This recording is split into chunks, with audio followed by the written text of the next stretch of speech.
નમસ્કાર દર્શક મિત્રો, મિરર ઓફ ધી વર્લ્ડમાં આપ સૌનું હાર્દિક સ્વાગત છે।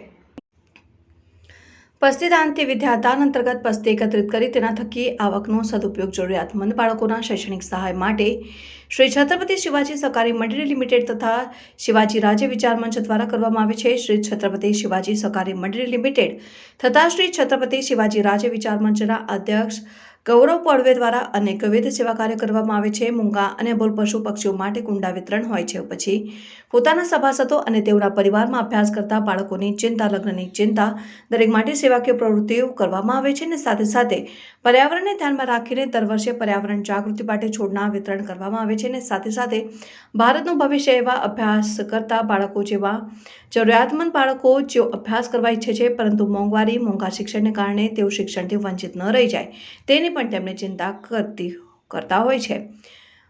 એક અભિયાન એટલે પસ્તીદાનથી વિદ્યાદાન, જેમાં લોકોના ઘરે ઘરે જઈ પસ્તી ઉઘરાવીને પસ્તીના વેચાણમાંથી થતી આવક આવા જરૂરિયાતમંદ બાળકોના શૈક્ષણિક સહાય પાછળ ખર્ચવામાં આવે ને આ અભિયાન અંતર્ગત આજ દિન સુધી લોકોના સહયોગ અને અનુદાન થકી અનેક બાળકો શિક્ષણ પ્રાપ્ત કરી રહ્યા છે। ત્યારે વાડી વિસ્તારમાં આવેલા ગોપાલનગરમાં બહેનો દ્વારા 100 કિલો જેટલી પસ્તી ઉઘરાવીને શ્રી છત્રપતિ શિવાજી સહકારી મંડળી લિમિટેડને આપી હતી। હવે જનતા પણ ગૌરવ પડવેની આ મુહિમમાં સહકાર આપી રહી છે અને ફૂલ નહીં તો ફૂલની પાખડી જેમ સમજી બાળકોના અભ્યાસમાં પોતાનું યોગદાન આપી રહ્યા છે।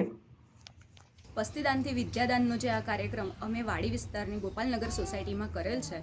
ઘરે ગોપાલનગર સોસાયટીમાંથી અમે લોકોએ પસ્તી એકત્ર કરીને આ પસ્તી શિવાજી રાજે વિચાર મંચ અને શ્રી છત્રપતિ શિવાજી સહકારી મંડળીમાં અમે આપીશું, જમા કરાવીશું અને એ વેચીને જે કંઈ પૈસા આવશે એનાથી આજના જમાનામાં જે શિક્ષણ મોંઘું થઈ ગયું છે એટલે છોકરાઓને શિક્ષણથી વંચિત ન રહે એટલે એક સહાય રૂપે અમે નોટબુકો કે ફી જે કંઈ પણ એ થાય અમારાથી જે કંઈ મદદ થાય એ અમે આપવાનો પ્રયત્ન કરીએ છીએ। કેટલા કિલો પસ્તી એકત્ર કરવામાં આવી? લગભગ 100 કિલો જેટલી એકત્ર થઈ છે।